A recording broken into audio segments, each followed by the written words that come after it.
हम फिर हाजिर हैं एक नई वीडियो के साथ। तो नमस्कार दोस्तों, तैयारी पॉइंट चैनल आपका स्वागत करता है आज की इस वीडियो में। और आज की इस वीडियो में हमने नया टॉपिक लिया है उपसर्ग। हिंदी में हमने उपसर्ग को उठाया है। उपसर्ग को इंग्लिश में प्रीफिक्स कहते हैं, ठीक है ना। इसका भी योगदान बहुत ज़्यादा होता है। आपकी परीक्षाओं में 2 या 3 शब्द आपको दिए जाते हैं और उनसे पूछा जाता है कि इनसे उपसर्ग शब्द बनाइए, या फिर कुछ भी क्वेश्चन आपसे पूछ सकता है। तो इसी के बारे में हम आपसे बात करेंगे। चलिए टाइम को वेस्ट ना करते हुए वीडियो को स्टार्ट करते हैं। और सबसे पहले आपको बताते हैं कि उपसर्ग होता क्या है। तो ये लीजिए, उपसर्ग क्या होता है। यहाँ पे हमने आपको फुल डेफिनेशन दे दी है कि उपसर्ग उस शब्दांश या अव्यय को कहते हैं जो किसी शब्द अथवा अव्यय के प्रारंभ का मतलब है आदि में जुड़कर उसके अर्थ में विशेषता या परिवर्तन उत्पन्न करते हैं। यहाँ अगर डेफिनेशन समझ नहीं आती है तो बस अभी देखिए, 1 सेकंड के बाद आपको सब कुछ समझ में आने लगेगा। चलिए आगे देखते हैं। सबसे पहले मैं आपको ये और बता दूं कि इसमें जो उपसर्ग हैं, उपसर्ग में मैं 4 तरह के उपसर्ग आपको बताने वाला हूँ। पहला आपको बताऊँगा संस्कृत उपसर्ग के बारे में, दूसरा बताऊँगा हिंदी उपसर्ग के बारे में, तीसरा बताऊँगा उर्दू उपसर्ग के बारे में, और चौथा बताऊँगा आपको संस्कृत संयुक्त उपसर्ग के बारे में। ये 4 तरीके के उपसर्ग मैं पढ़ूंगा 4 वीडियो में। आज की इस वीडियो में मैं सबसे पहले बात करने वाला हूँ संस्कृत उपसर्ग के बारे में।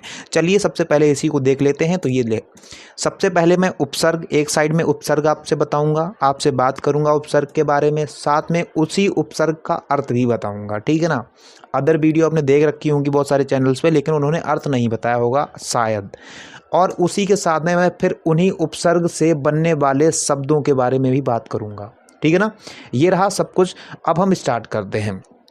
सबसे पहला एक उपसर्ग है अति। एक अति होता है, आपसे पूछेगा कि अति का उपसर्ग बताइए या फिर अति से बनने वाले निर्मित शब्द बताइए, ठीक है ना। तो सबसे पहले मैं आपको ये बता दूं कि अति का जो अर्थ होता है, अति का हम लोग कहते हैं ना यार, अति हो गई मतलब अति हो गई, किसी भी चीज़ की अति हो गई। कोरोना चल रहा है, उसकी अति हो गई मतलब सीमा से ज़्यादा हो गया, लिमिट से ज़्यादा हो गया, ठीक है ना। तब बोलते हैं अति हो गई। मतलब अति का अर्थ होता है अधिक या फिर सीमा से परे। इससे बनने वाले शब्दों, निर्मित शब्दें, जो शब्द बनेंगे वो आपको ये रहे, जैसे कि अतिकाल बन जाएगा, ठीक है ना, अत्यधिक बन जाएगा। यहाँ पे अतिरिक्त है, यहाँ पे थोड़ा टाइपिंग एरर हो गया है, अतिरिक्त हो जाएगा, अत्यंत हो जाएगा, अतिशय हो जाएगा, ठीक है ना, अतिक्रमण हो जाएगा, अत्याचार हो जाएगा। इसी प्रकार बहुत सारे शब्द आप खुद से भी बना सकते हैं। चलिए आगे देखते हैं। अगला उपसर्ग शब्द है आपका अधि। अधि का जो अर्थ होता है वो होता है ऊपर या फिर अधिक या फिर स्थान में श्रेष्ठ। और उससे बनने वाले जो निर्मित शब्द होंगे वो शब्द ये होंगे, जैसे कि अधिकार होगा, अधिकरण होगा, अध्यक्ष हो जाएगा, अध्यात्म हो जाएगा, अधिशासी हो जाएगा, अधिभार हो जाएगा, अधिपाठक हो जाएगा। और आप खुद से भी बहुत सारे शब्द बना सकते हैं। चलिए अगला उपसर्ग है अनु। अनु का जो अर्थ होता है, उसका अर्थ होता है पीछे या फिर समान, ठीक है ना। इससे बनने वाले शब्द कुछ इस प्रकार होंगे, जैसे कि अनुसार हो जाएगा, अनुक्रम हो जाएगा, अनुचर हो जाएगा, अनुस्वार हो जाएगा, अनुज हो जाएगा, अनुरूप हो जाएगा। चलिए इसी प्रकार अगला उपसर्ग आपकी स्क्रीन पर है अप। अप का अर्थ होता है बुरा, विपरीत या फिर अभाव, ठीक है ना। इससे बनने वाले शब्द कुछ इस प्रकार होंगे, जैसे कि आपको आपकी स्क्रीन पर दिख रहे हैं, जैसे कि अपमान हो जाएगा, अपकीर्ति हो जाएगा, अपभ्रंश हो जाएगा, अपहरण हो जाएगा, अपव्यय हो जाएगा और अपशब्द हो जाएगा। चलिए अगला शब्द भी देख लेते हैं। अगला शब्द है अभी। अभी का जो अर्थ होता है, उसका अर्थ होता है और, पास या फिर सामने। और उससे बनने वाले शब्द कुछ इस प्रकार हो जाएंगे, जैसे कि अभिलाषा, अभिमुख, अभियान, अभ्यास, अभिउदय, अभिसार, अभिमान। देखो मैंने ये शब्द आपको इसलिए बताए हैं, शायद आपको ये उपसर्ग की वीडियो या फिर ये लेक्चर देख के ये शायद कुछ पुरानी यादें ताज़ा हो रही होंगी। जब आपने 3rd 4th 5th 6th class में पढ़ा होगा तो उस टाइम भी आपको उपसर्ग आपकी व्याकरण वाली बुक में मिले होंगे। तब आपको बताया जाता होगा कि बेटा अप से आपको 4 शब्द बनाने हैं, आदि से आपको 2 शब्द बनाने हैं, उपसर्ग मतलब अति का उपसर्ग बनाना है, अनु का उपसर्ग बनाना है, ठीक है ना। ये सारी शायद आपको पुरानी यादें ताज़ा हो रही होंगी, वही हम यहाँ पर आपको बता रहे हैं, बस साथ में आपको उसका अर्थ और बताते चले जा रहे हैं, ठीक है ना। चलो आगे देख लेते हैं अगला शब्द क्या है। अगला शब्द है अव। अव का अर्थ होगा नीचे या फिर पतन। और इससे बनने वाले शब्द होंगे, जैसे कि अवगत, अवगाह, अवनत, अवस्था, अवसान, अवकाश और अवयव। चलिए अगला शब्द है आ। अर्थ होगा सब तरफ से और समेत, और निर्मित शब्द हो जाएंगे आपके आचरण, आजीवन, आकार, ठीक है ना, आरंभ भी हो जाएगा, और जैसे कि आपका आकर्षण भी हो जाएगा, ठीक है ना। चलिए अगला शब्द आपकी स्क्रीन पर ये रहा उपसर्ग, जैसे हम कहते हैं अलम। अलम भी एक उपसर्ग है, उसका अर्थ होता है पर्याप्त, और इससे बनने वाले शब्द दो होते हैं, जैसे कि अलम। अलम में नीचे हलंत लगा होता है, यहाँ पर टाइपिंग एरर की वजह से माँ के नीचे हलंत नहीं लग पाया है, और जब माँ के नीचे हलंत लगा होता है तो उसको हम बिंदी के रूप में भी दिखा सकते हैं, जैसे कि हमने दिखाया है। शब्द जो बने हैं, अलंकार बना है, अलंकृत बना है, तो जो कि माँ के नीचे जो हलंत लगा होता है वो ना के रूप में काम करता है, बिंदी के रूप में काम करता है, वो हमने आपको यहाँ पर दिखा दिया। अगला शब्द है आपका आविर। आविर जो होगा उसका जो अर्थ होगा वो होगा प्रकट, और इससे बनने वाले जो शब्द होंगे वो कुछ इस प्रकार होंगे, जैसे कि आविर्भाव, आविष्करण, आविष्कार और आविष्कृत, ठीक है ना। चलिए अगला शब्द है इति। इति का अर्थ होता है ऐसा या फिर यह, और इससे बनने वाले शब्द कुछ इस प्रकार हो जाएंगे, जैसे कि इतिश्री, इतिव्रत, इतिहास, इतिकर्तव्य इत्यादि, ठीक है ना। अब आप ये मत कहना कि यार बहुत जल्दी जल्दी बोलते चले जा रहे भाई, अपनी स्पीड वीडियो की कम कर लो, आराम से देख लो, वीडियो को पॉज करके आराम से देख लेना। मैं वीडियो बड़ी कर दूंगा, कोई फ़ायदा नहीं होगा, बैटरी भी जा रही है, कोई बात नहीं। अगला शब्द है आपका उत या फिर उद। इसका अर्थ होता है इन दोनों का ऊपर या फिर ऊंचा या फिर श्रेष्ठ, और बनने वाले शब्द कुछ इस प्रकार हो जाएंगे, जैसे कि उत्कर्ष, उत्तम, उन्नति, उत्पन्न, उल्लेख, उल्लास, उज्ज्वल, उद्घाटन। यहाँ पर घा डबल हो गया है, टाइपिंग हो जाता है भाई, मैं भी घर पे बैठ के टाइप करता हूँ तो इतना नज़र नहीं पड़ पाती, सॉरी।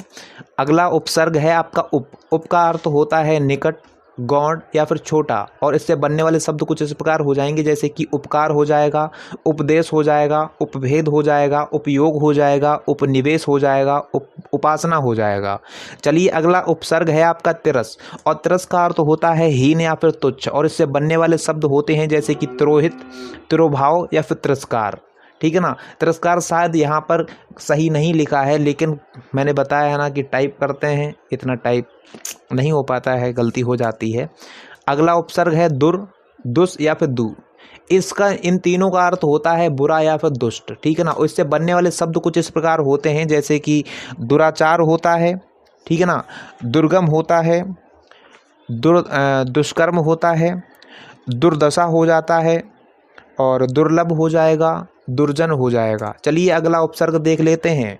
अगला है निर, निस या फिर नी। इन तीनों का अर्थ होता है भीतर या फिर नीचे, और इससे बनने वाले कुछ निर्मित शब्द हो जाएंगे, आपकी स्क्रीन पर हैं, जैसे कि निर्वाह, निपात, निबंध, निकृष्ट, निराकरण, निर्भय, निर्दोष, निर्दर्शन, निरोग, निरूपण, निषेध। मैंने इतने सारे शब्द इसीलिए बता दिए भैया कि ये सारे शब्द इंपॉर्टेंट हैं, और तुम चाहो तो अपने हिसाब से ये बना लेना।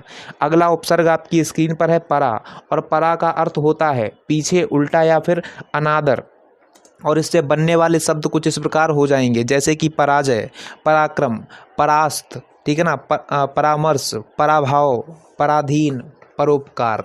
अगला देख लेते हैं। अगला है प्रा। प्रा में अर्थ हो जाएगा अधिक, आगे या फिर ऊपर, और इससे बनने वाले शब्द हो जाएंगे, जैसे कि प्रकाश, प्रख्यात, प्रचार, प्रणाम, प्रयोग, प्रबल, प्रभाव। अगला उपसर्ग है परि। परि का अर्थ होता है आसपास या फिर चारों ओर, और इससे बनने वाले शब्द हो जाते हैं, जैसे कि परिधि, परिभ्रमण, परिक्रमा, परिमाण, परिणाम, परिशीलन। अगला उपसर्ग है प्रति।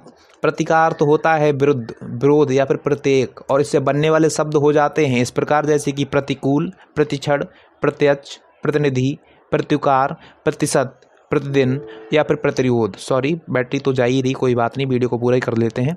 अगला उपसर्ग है पुरा। पुरा का अर्थ होता है पूर्व काल में या फिर अनादि, और इससे बनने वाले शब्द होते हैं इस प्रकार, जैसे कि पुरातन, पुराकाल, पुरातत्व, पुरावशेष, पुरालिपि या फिर पुराव्रत।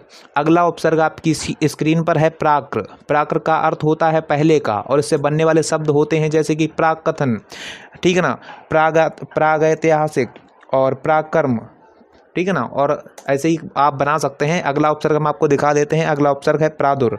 प्रादुर का जो अर्थ होता है वो होता है प्रकट, और इससे बनने वाले शब्द होते हैं, जैसे कि प्रादुर्भाव, प्रादुर्भूत। अगला उपसर्ग है वही। वही का अर्थ होता है बाहर, और इससे बनने वाले शब्द कुछ इस प्रकार हो जाते हैं, जैसे कि बहिरंग, बहिष्कार, बहिर्मुख, बहिर्जात, बहिर्द्वार। अगला उपसर्ग आपकी स्क्रीन पर है वी। बी का अर्थ होता है विशेष या फिर अभाव, और इससे बनने वाले शब्द कुछ इस प्रकार हैं जैसे कि विज्ञान, विकास, विशेष, विवाद, विस्मरण, विसर्ग, व्यर्थ। अगला उपसर्ग आपकी स्क्रीन पर है सम या फिर सन, और इन दोनों का अर्थ होता है अच्छा, और इससे बनने वाले शब्द होते हैं जैसे कि संयम, संसार, संकल्प, संगम, संग्रह, संयोग, संन्यास, संतोष, समालोचना। अगला उपसर्ग है सु। सु का अर्थ होता है अच्छा या फिर अधिक, और इससे बनने वाले शब्द होते हैं सुकर्म, स्वच्छ, सुगम, सुलभ, स्वागत, सुसंगति और सुकृत। ये सारे आज हमने आपको बता दिए, ठीक है ना, संस्कृत उपसर्ग। ये सारे हमने आपको यहाँ पर बता दिए, सारे हमने वो उपसर्ग बताए हैं जो कि सबसे ज़्यादा इंपॉर्टेंट है, जो परीक्षाओं में पूछे गए हैं।